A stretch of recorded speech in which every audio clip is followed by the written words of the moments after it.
te conhecer e prosseguir em te conhecer.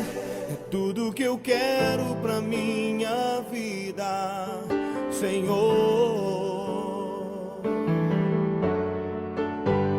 Bom dia, meus irmãos, a paz do Senhor.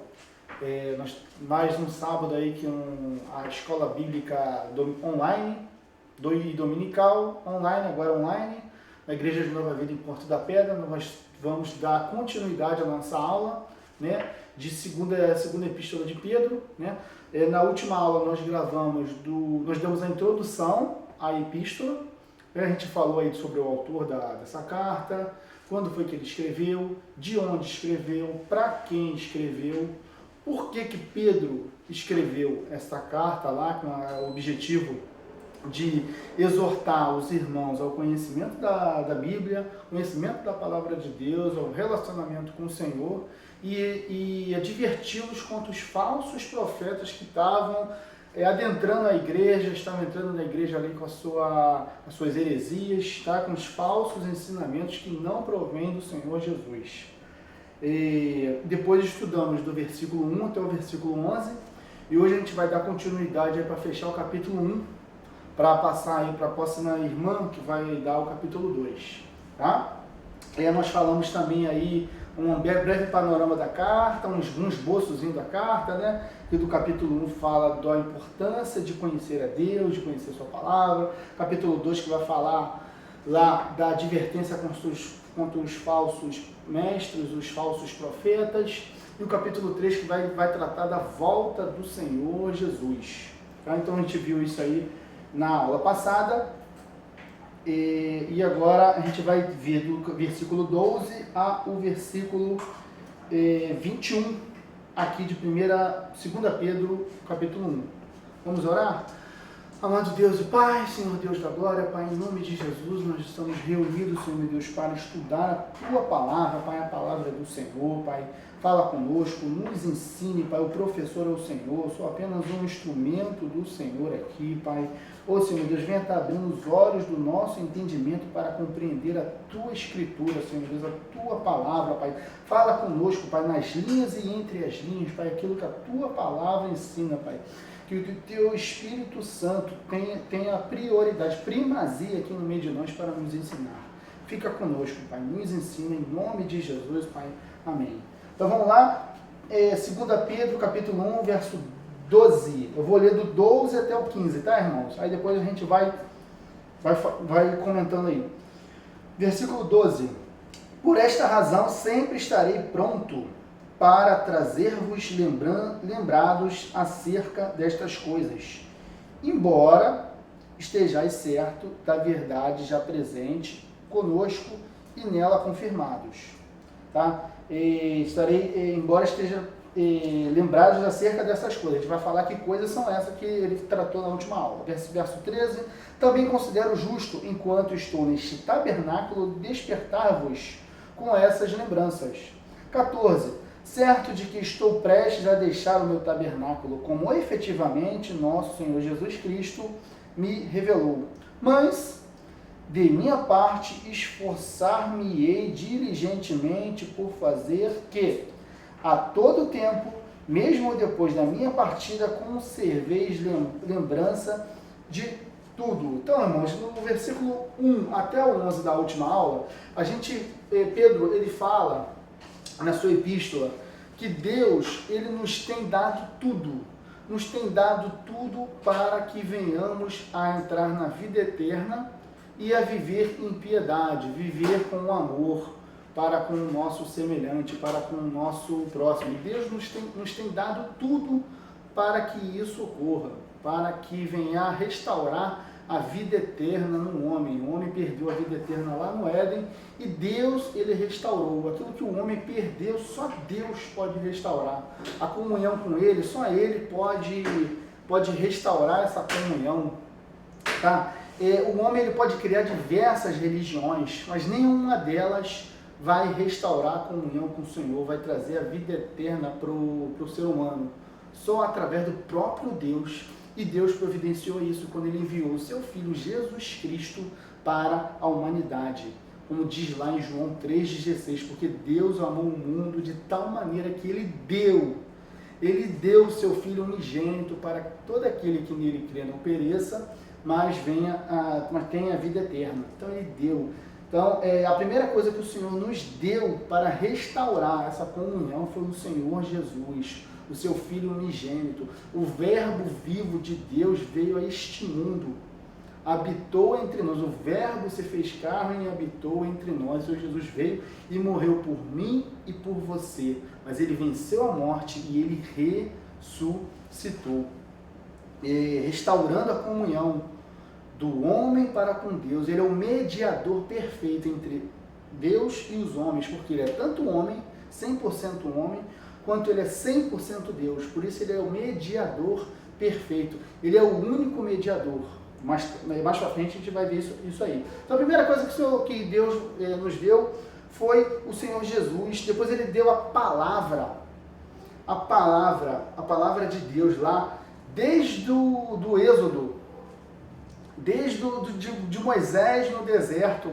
A palavra de Deus nos foi dada apontando para Cristo Jesus, apontando para o Senhor Jesus, desde Gênesis, né, que Moisés começa a escrever, desde o Êxodo, lá com Moisés escrevendo Gênesis, tá? Aí depois vem os Evangelhos, e o Senhor Jesus, a revelação de Jesus Cristo, a revelação do Senhor. Então, toda a palavra de Deus, o centro da palavra de Deus, o centro da Bíblia Sagrada é Jesus Cristo. Ele é o centro. Toda a Bíblia, ela trata de Jesus Cristo. A mensagem, a pregação do Evangelho não pode fugir, não pode sair deste assunto. Jesus Cristo, Ele é o centro da Bíblia, Ele é o centro da palavra de Deus. A palavra de Deus diz lá em Hebreus 1, verso 1, diz: havendo Deus outrora falado de muitas vezes, de muitas maneiras aos pais pelos profetas, nesse último tempo nos falou através do seu Filho Jesus Cristo, ao qual constituiu o herdeiro de todas as coisas e pelo qual também fez o universo. Tá? Então Jesus Cristo é a revelação de Deus para a humanidade, e essa revelação começa lá no Antigo Testamento, né, com Moisés, depois os profetas, todo o Antigo Testamento apontando para Jesus Cristo. 1500 anos de escritura, começando lá no deserto, com Moisés, chegando até o apóstolo João na ilha de Patmos, por volta do ano 90, 96, tá? Depois de Cristo. Então, Jesus Cristo, depois a palavra de Deus, depois o Espírito Santo de Deus. O Senhor Jesus, quando foi assunto aos céus, ele enviou o Espírito Santo para nos revestir, para fazer morada em mim e em você. O Espírito Santo nos convence do pecado, da justiça e do juízo. Ele nos convence do pecado para o arrependimento. É necessário o arrependimento daquela velha vida que a gente vivia. Nos convence do pecado e da justiça. Que justiça é essa? A justiça é Jesus Cristo. Ele é a nossa justiça. Nós não temos justiça própria para a salvação. Nós precisamos do Senhor Jesus. Ele nos convence do pecado para arrependimento, da justiça, que é Jesus, e do juízo, que vai haver um juízo sobre toda a terra. Mas a palavra de Deus diz em Romanos 8 que nenhuma condenação há para aqueles que estão em Cristo Jesus. Então ele nos convence do pecado, da justiça, do juízo, nos guia. O Espírito Santo guia a nossa vida, nos guia para o fruto do Espírito, para que nós venhamos a amadurecer na fé, mudança de caráter, o padrão moral de Deus para a nossa vida, como diz lá em Gálatas 5. Tá? Ele nos concede dons para servir ao Senhor, conforme a vontade de Deus, conforme é necessário, conforme a vontade do Espírito Santo. Tá? Nos concede dons para servirmos ao Senhor, nos dá um dom, meu irmão, que é maravilhoso, que todos nós temos que buscar, que é o dom do discernimento, para escolhermos o que é certo e sabemos discernir o que é certo do errado, irmãos. Hoje a gente não está mais na dispensação da inocência. Hoje não é mais necessário uma cobra se levantar e falar com um ser humano para você ver que isso é errado, como aconteceu lá no Éden. Hoje o Espírito Santo te dá dom do discernimento para ver aquilo que é de inspiração demoníaca e você rechaçar. Isso aqui eu não quero, esse programa eu não vou assistir, isso aqui não é de Deus, essa conversa não edifica, essa amizade não está me edificando, está me fazendo mal, esses locais que eu estou frequentando não está me fazendo bem, isso não edifica, isso não é para mim, agora eu sou nova criatura, agora eu sou filho de Deus. Então, o Espírito Santo te dá dom do discernimento para você fugir da aparência do mal, tá? Guiando a nossa vida, e nos dá esse dom do discernimento, tá bom? Aí ele fala, Pedro continua falando lá na última aula, no versículo do 1 ao 11, para o cristão maduro, ele associa a fé à virtude. Que virtude é essa? Padrão moral de Deus para a nossa vida, mudança de vida, nós nascemos de novo, agora a gente começa a aprender com o Senhor, para sermos nova criatura e verdadeiramente filhos de Deus. Associar a fé à virtude o conhecimento. Que conhecimento é esse? Conhecimento da palavra de Deus que vai nos edificar. A verdade, conhecereis a verdade vos libertará, nos libertar da prisão do pecado, de toda a corrupção deste mundo, tá? E restaurar ter um relacionamento, intimidade com o Senhor. Associar a fé à virtude o conhecimento de Deus, conhecimento do Senhor.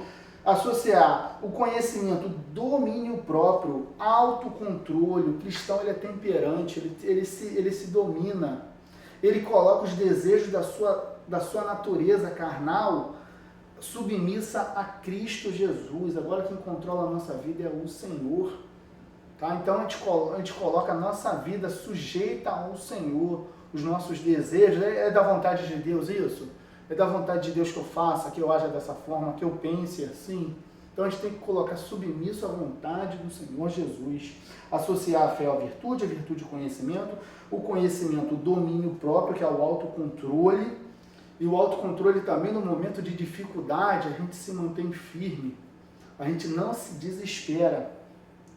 E o do domínio próprio, associar perseverança, você não se desesperando em momento de dificuldade todos nós passamos. A perseverança, você vai associar ao domínio próprio, a perseverança, de você perseverar no Senhor. Lembrando que essa igreja estava passando, além dessa opressão aí de inimigos, entrando na igreja com heresias, os falsos profetas, fora a perseguição externa que todos, o Império Romano estava perseguindo a igreja. Então eles estavam perseverando no Senhor. E acrescentar a perseverança ao amor, tá? O amor. Então Pedro ele tá tratando aqui de cristãos maduros na fé. Ele escreve aqui, a gente vai ler de novo. Ele está tratando com cristãos que ele vem apacentando, cumprindo aquilo que o Senhor Jesus falou para ele quando restaurou Pedro. Pedro, tu me amas? Sim, mestre, tu sabes que eu te amo. Aí Jesus responde, apacenta as minhas ovelhas. E Pedro está fazendo isso aqui. E ele reconhece aqui nos primeiros 3 versículos desta aula, o 12, o 13 e o 14, que esses cristãos aqui são cristãos maduros, tá? Então a maturidade na fé que esses cristãos têm e todos nós temos que buscar, tá bom? Ele fala lá, busque essas coisas, busque essa qualidade, a fé, a virtude, o conhecimento, o domínio próprio, a perseverança, o amor, para que, buscando essas coisas aumentando em nós, existindo em nós vamos ser úteis para o reino de Deus, nós vamos ser ativos e frutíferos. Caso contrário, a gente não buscando essas coisas, a gente vai ter uma vida cristã rasa, andando literalmente na corda bamba, irmãos. Vida cristã na corda bamba, muito perto do Egito. Quanto mais a gente se aproxima de Deus, quando a gente se converte, mais a gente se aproxima de Canaã. Porque a gente está se relacionando com o Senhor, a gente vai para Canaã. E quando a gente não se relaciona, a gente fica estagnado, muito perto do Egito, de onde Deus tirou o seu povo. Tá? Então não voltemos para o Egito, vamos para Canaã, a Canaã celestial, que é o que o Senhor quer para mim e para você, a salvação. Tá? Não agindo dessa forma, Pedro ele diz na aula passada que são cristãos cegos, só enxergando as coisas deste mundo, não olhando para o alvo, que é o Senhor, que é a salvação. Então isso aí é a aula passada, ele entra aqui no versículo 12, que já é a aula de hoje. Por esta razão, sempre estarei pronto para trazer-vos lembrados acerca dessas coisas. Que coisas são essas? Essas qualidades: fé, virtude, conhecimento, domínio próprio, perseverança e amor. Por esta razão, sempre estarei pronto para trazer-vos lembrados acerca destas coisas, embora estejais certos da verdade, já presente convosco e nela confirmados. Nela confirmados, o Pedro está dizendo aqui que eles são cristãos maduros, que ele já vem apacentando, mas ele faz questão de trazer lembrados acerca dessas coisas, porque a palavra de Deus, ela tem que ser lida, ela tem que ser pregada, ela tem que ser repetida constantemente. A palavra ela tem que estar na nossa mente, no nosso coração e na nossa vida, porque a palavra de Deus, a Bíblia Sagrada, irmãos, ela só se faz palavra de Deus na gente, quando a gente, ao ler a palavra de Deus, a gente coloca ela em prática. Aí sim, a Bíblia Sagrada, o escrito aqui, ele vai se fazer palavra de Deus na nossa vida. E a palavra de Deus vai poder ser lida pelos que estão lá fora, os que hoje não são salvos, não vão ler a palavra de Deus na nossa vida quando nós colocamos ela em prática. Tá? Então ela vai se fazer palavra de Deus na nossa vida. E para que isso ocorra, a gente tem que estar sempre lendo a palavra de Deus, ouvindo a palavra de Deus, ouvindo a pregação, uma aula de escola bíblica dominical, escola bíblica online, conversando com pessoas que falam do amor de Deus, que falam da palavra de Deus. Então, a palavra, um dos métodos pedagógicos é a repetição. Repetir é ensinar, tá? Então, é isso que Pedro está falando aqui. Conhecendo a nossa natureza humana, a nossa natureza carnal, irmãos, nós temos mania de lembrar daquilo que a gente devia esquecer, que é dos velhos hábitos, de quando a gente estava lá no mundo, no mundão, vivendo de acordo com a vontade de Satanás, não conhecia a Deus. Nós temos mania de lembrar aquilo que a gente devia esquecer, e de esquecer aquilo que a gente deve lembrar. Então a palavra de Deus ela tem que ser lida, ouvida, pregada a tempo e a fora de tempo. Porque não tem tempo não existe fora de tempo para pregar a palavra de Deus. É sempre tempo de você ouvir as coisas de Deus, porque essa aqui é a palavra mais atual. A notícia que você ouve hoje lá no jornal, daqui a pouquinho, daqui a uns minutos já está ultrapassada, já é notícia velha. Isso aqui é sempre atual para mim e para a sua vida. Tá? Essa aqui é uma palavra moderna, uma palavra de Deus para a sua vida, e ela é viva. Tá? A palavra de Deus, o verbo, e ela é o próprio Senhor Jesus, o verbo vivo de Deus. Quando você abre a palavra de Deus, é Deus falando com você. Tá? Então esse é o verso 12, verso 13 fala assim: também considero justo, né, além de lembrar da palavra de Deus e repetir, também considero justo, enquanto estou neste tabernáculo, despertar-vos com essas lembranças. Que tabernáculo é esse que Pedro está falando? O tabernáculo do seu corpo. Você deve lembrar lá em Êxodo, em que Deus mandou o povo de Israel construir o tabernáculo. Porque o tabernáculo era um templo móvel, em que a presença de Deus vai se fazer ali presente para o povo adorar o Senhor, adorar em espírito, ali naquele templo móvel, tipo uma cabana, em que a nuvem do Senhor parava em cima da congregação, e conforme a nuvem se movia, o que o povo tinha que fazer? Que a nuvem representava a presença de Deus. A nuvem se movia, o povo tinha que levantar acampamento, desarmar a tenda, desarmar a barraca e ir conforme a vontade de Deus. E da mesma forma somos nós somos tabernáculos vivos do Senhor, e nós nos movemos agora de acordo com a vontade de Deus. Onde quer que Deus quer que nós venhamos aí, nós se movemos de acordo com a vontade de Deus, nós colocamos submissa a nossa vontade à vontade do Senhor, tá? Então nós somos tabernáculos vivos, é isso que Pedro está falando aqui. Enquanto estou neste tabernáculo, despertar-vos com essa lembrança. Pedro está apacentando essas igrejas. Verso 14. certo de que estou prestes a deixar o meu tabernáculo, como efetivamente o nosso Jesus Cristo me revelou. Está prestes a deixar o tabernáculo e Jesus Cristo revelou. O que ele está dizendo aqui? Ele está dizendo aqui que ele está prestes ao martírio. Tá? O Senhor Jesus falou que Pedro, ele falou até como ele ia morrer. Como Pedro ia ser martirizado, a morte com a qual ele ia glorificar a Deus. Isso está em João 21, verso 18. Abre comigo lá, irmãos. É importante a gente ler essa profecia do Senhor Jesus para Pedro. E Pedro, mesmo sabendo disso, poxa, eu vou seguir um caminho que vai me levar para a morte? Né? Pedro podia se desviar do caminho. Né? Mas se desviar do caminho do Senhor Jesus é perder a salvação. Pedro estava em direção à sua salvação. Ele não estava preocupado com as coisas daqui, com as coisas deste mundo, mas estava preocupado em estar para sempre, eternamente com o Senhor. Verso 21, capítulo João 21, verso 18. Olha o que diz. Jesus falando para Pedro: em verdade, te digo que quando eras moço, Pedro, tu te cingias, tu te aprontavas a ti mesmo e andavas por onde queria. Quando, porém, fores velhos, estenderás as mãos e outro te cingirás e te levará para onde não queres. Disse isto para significar com que gênero de morte Pedro havia de glorificar a Deus. Pois, depois de assim falar, acrescentou-lhe: segue-me. Então, com que gênero de morte Pedro havia de glorificar a Deus? Porque quando a gente entrega a nossa vida para Jesus, tudo na nossa vida é para a glória de Deus.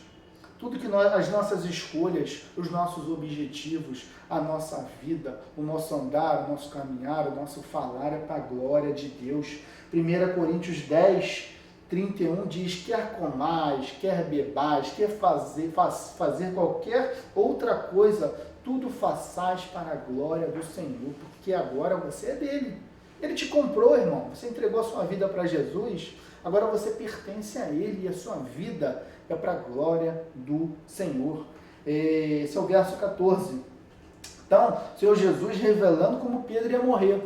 E diz lá a tradição que Pedro ele foi condenado pelo imperador Nero à morte por crucificação. Ele ia ser crucificado. E como último desejo, Pedro, ele disse com o seu último desejo, que seja crucificado de cabeça para baixo. Porque ele dizia que não era digno de morrer como seu Senhor. Então ele foi fiel até o fim ao Senhor. Aquele homem que antes negou ao Senhor, o Senhor o regenerou, restaurou Pedro. E Pedro foi fiel até o fim. Tá? Verso 15. Mas, de minha parte, esforçar-me-ei diligentemente por fazer que, a todo tempo, mesmo depois da minha partida, conserveis lembrança de tudo.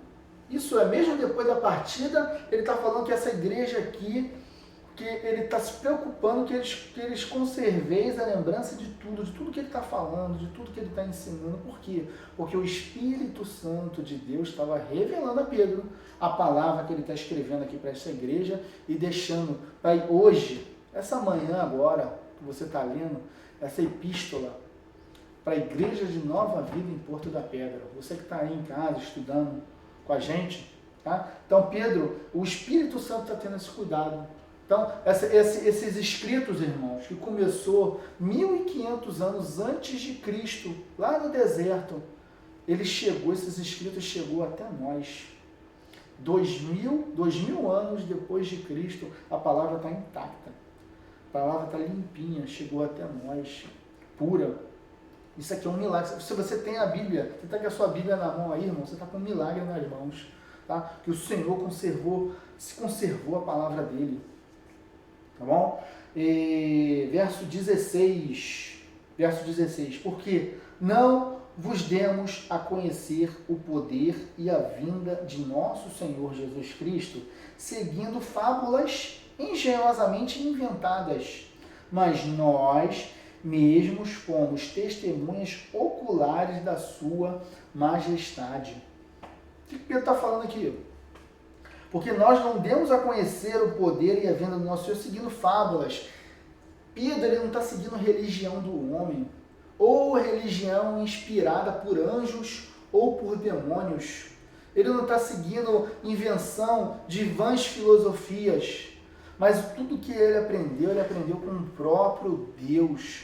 Porque Jesus Cristo não é religião, Jesus Cristo é o Filho de Deus, Jesus Cristo é o Verbo vivo de Deus que se fez carne e habitou entre nós. A nossa fé, irmãos, não vem de anjo, a nossa fé, irmãos, não vem de demônios, não vem de invenção do ser humano, mas foi o próprio Deus que desceu, veio até este mundo, se fez carne e nos ensinou, nos deixou o Evangelho, nos deixou a fé.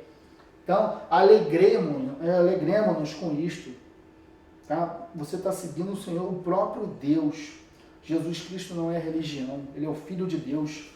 E Pedro, ele foi testemunha ocular. No capítulo 2 vai tratar sobre os falsos mestres, as heresias, os falsos profetas.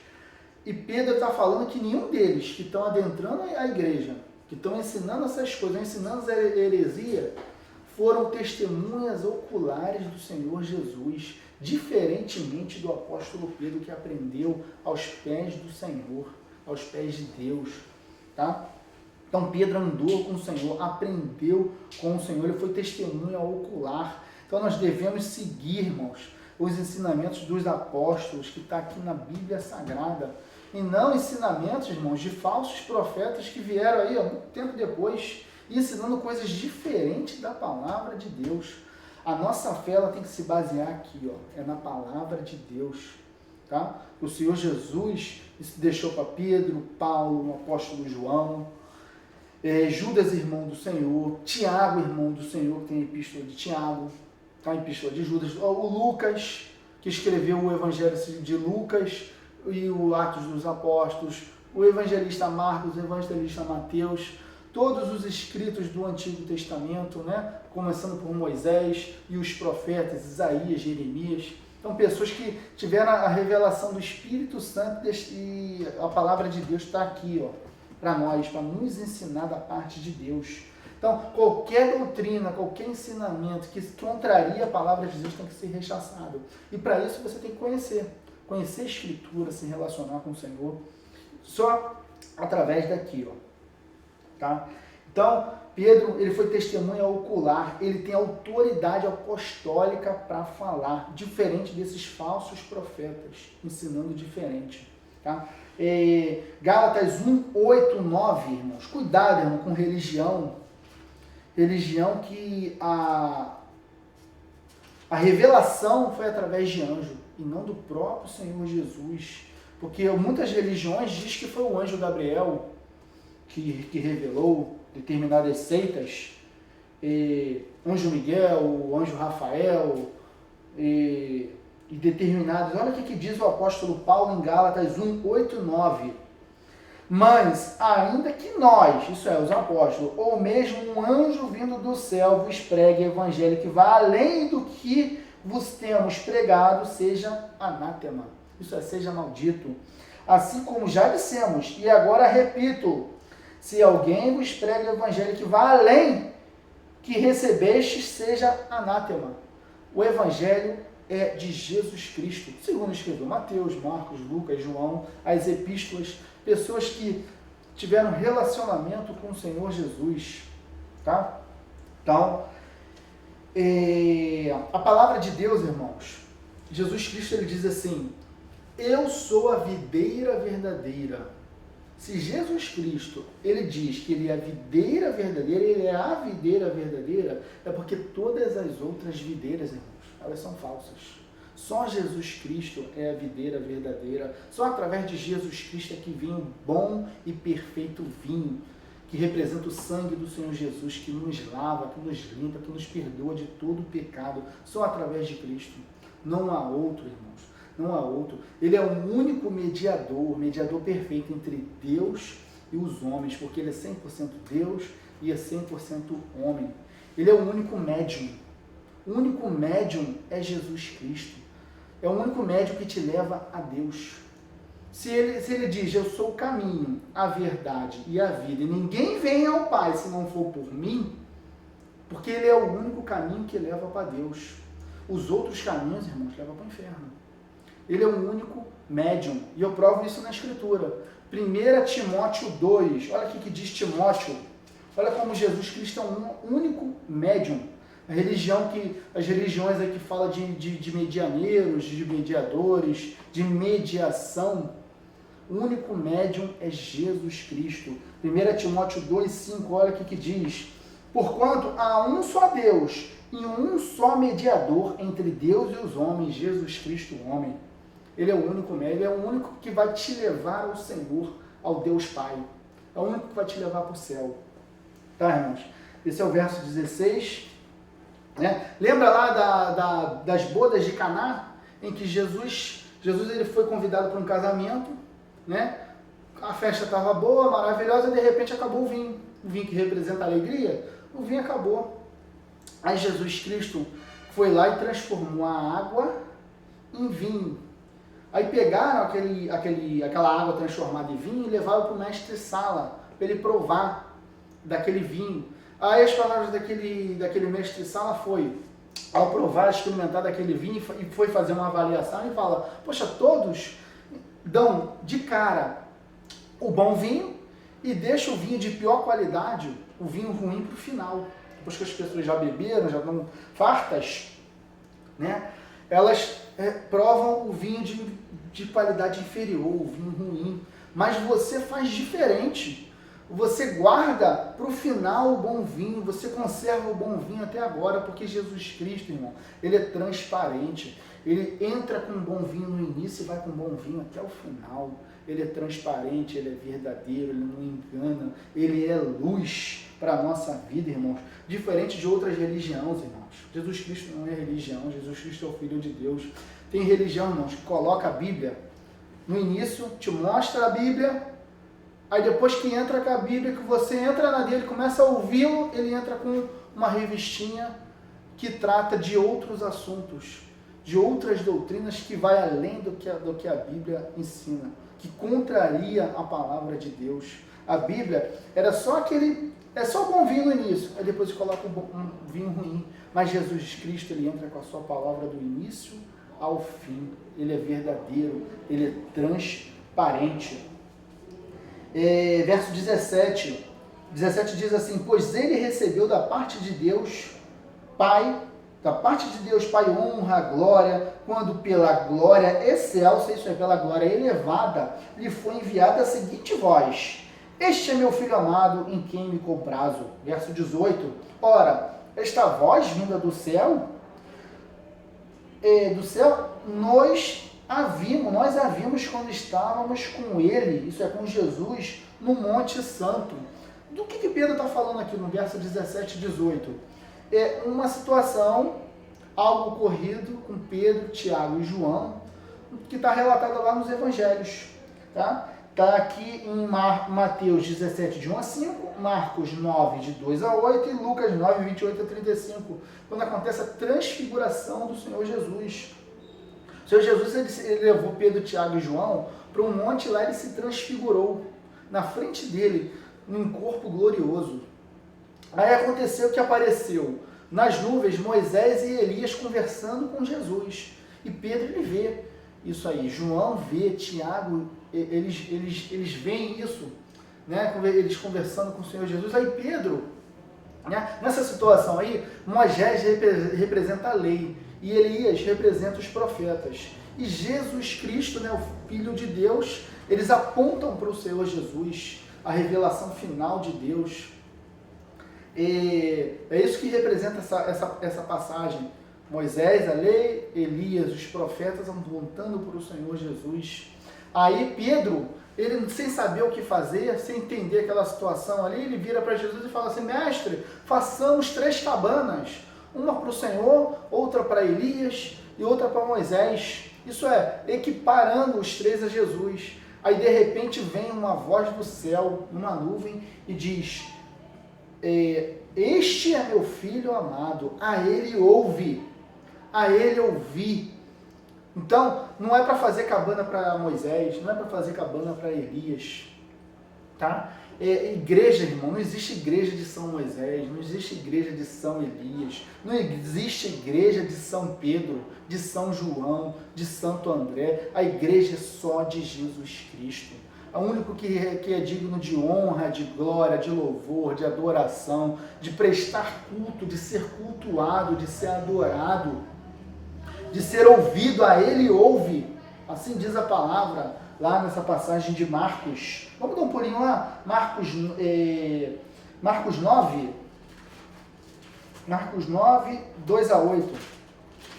Marcos 9, 2 a 8. 6 dias depois, tomou Jesus consigo a Pedro, Tiago e João e levou-os a sós, à parte, em particular um alto monte. Foi transfigurado diante deles, e suas vestes tornaram-se resplandecentes, sobremodo brancas, como nenhum lavadeiro na terra as poderia alvejar. Apareceu-lhe Elias e Moisés, que estavam falando com Jesus. Então Pedro, tomando a palavra, disse: Mestre, bom estarmos aqui, que façamos 3 tendas. Uma será tua, outra para Moisés e outra para Elias. Pois não sabia o que dizer, pois estava aterrados. A seguir veio uma nuvem que os envolveu e dela uma voz que dizia: Este é meu filho amado, a ele ouve. E de realce, olhando ao redor, a ninguém mais viram com ele, senão a Jesus Cristo. É para ouvir apenas a Cristo, é para ouvir ao Senhor. Se é para construir igreja, a igreja é para o Senhor Jesus Cristo. Porque, na verdade, foi Cristo que construiu a igreja. A igreja está alicerçada no Senhor. Não existe igreja para nenhum outro. A igreja de Jesus Cristo, é do Senhor. Verso 19. Temos, assim, tanto mais confirmada a palavra profética, e fazeis bem em atendê-la, como a uma candeia que brilha em lugar tenebroso, até que o dia clareie e a estrela da alva nasce em vosso coração. Então, conforme você vai se relacionando com o Senhor, vai ouvindo da palavra de Deus, a revelação ela vai aumentando, assim como o dia nasce, né? O sol lá pequenininho no nascente, até ser dia perfeito, e assim vai a revelação da palavra de Deus progressiva. Cada vez você conhece mais um pouquinho do Senhor na sua palavra, você vai lendo, você vai aprendendo, você vai se relacionando com Ele até ser dia perfeito, tá? Então, a gente vai crescendo em relacionamento com o Senhor, aprendendo com Ele, para quê? Para a glória dEle, para Ele ser glorificado através da nossa vida, para nós servirmos ao reino de Deus. Verso 20, sabendo primeiramente isto, que nenhuma profecia da Escritura provém de particular interpretação. A palavra de Deus, ela não veio de ideia, de raciocínio, nem interpretação humana. Ela veio de Deus, por isso ela é infalível, ela é inerrante palavra de Deus, não tem erro na palavra de Deus. Irmãos, se acontece você está lendo a palavra do Senhor e algo você não entende, o problema não está na palavra de Deus. O problema está na nossa falha, no nosso entendimento, a gente entendeu errado. Então, já deve ter acontecido, já aconteceu comigo diversas vezes, já deve ter acontecido contigo, de você não entender uma passagem, aí você orar, conversar com o Senhor, deixar quieto. Aí, um tempo depois, alguém conversando, aquilo se faz luz, aquilo se esclarece, ou então você lendo outra passagem da Bíblia, aí você chega ao entendimento. Porque o Senhor, é o Senhor que ensina. E aí outro ensinamento também importante é que a Bíblia, ela é intérprete da própria Bíblia. Às vezes uma passagem você não entende, você vai em outra passagem, correlata, aí você entende aquela passagem. É o Senhor te ensinando. Ou então no culto posterior, um culto depois de você ler e você não entender determinado assunto, o pastor prega, já aconteceu isso diversas vezes comigo. E aqui ele prega justamente sobre aquele assunto, ou um tópico da mensagem, e acaba se fazendo luz daquele entendimento. Tá? Então a palavra de Deus ela é infalível, ela é inerrante. Verso 21. Porque nunca, jamais, qualquer profecia foi dada por vontade humana. Entretanto, homens santos falaram da parte de Deus, movidos pelo Espírito Santo. Então, irmãos, a palavra de Deus é de inspiração do Espírito Santo. É o Espírito Santo de Deus falando. Quando você abre esse livro, O Espírito Santo de Deus está falando contigo, Ele está te ensinando. É o Senhor te ensinando. A palavra é dele. Pedro, ele não escreveu de acordo com aquilo que ele interpretou. Ele não escreveu o entendimento dele, ideias dele, coisas da imaginação dele, ou revelação de homem, mas daquilo que ele aprendeu com o Senhor Jesus, inspirado pelo Espírito Santo, ele colocou aqui na palavra. Para mim e para você. Tá? Então, a próxima aula, irmão, não perca a próxima aula, o capítulo 2, que vai falar dos falsos mestres, dos falsos profetas que estavam entrando nessa igreja. E, como o capítulo 1, Pedro, ele realça para nós aprendermos da palavra de Deus, exortar o conhecimento, capítulo 2. Né? Porque a palavra de Deus é a vacina contra os falsos ensinamentos. Ela é a vacina, um antídoto contra os falsos ensinamentos, contra os falsos profetas. Tá? Então não perca a próxima aula, capítulo 2, que vai falar disso aí. Bom? E oremos. Amado Deus e Pai, Senhor Deus da glória, muito obrigado por esta palavra, Senhor Deus. Muito obrigado por esse ensinamento, Pai. Continua nos ensinando, continua falando conosco, Pai. Muito obrigado, que esta palavra dê muito fruto para o Teu reino. É o que eu te peço e te agradeço em nome de Jesus Cristo, Teu Filho, meu Pai. Amém, Senhor. Graças a Deus. Bom sábado, meu irmão. Bom dia.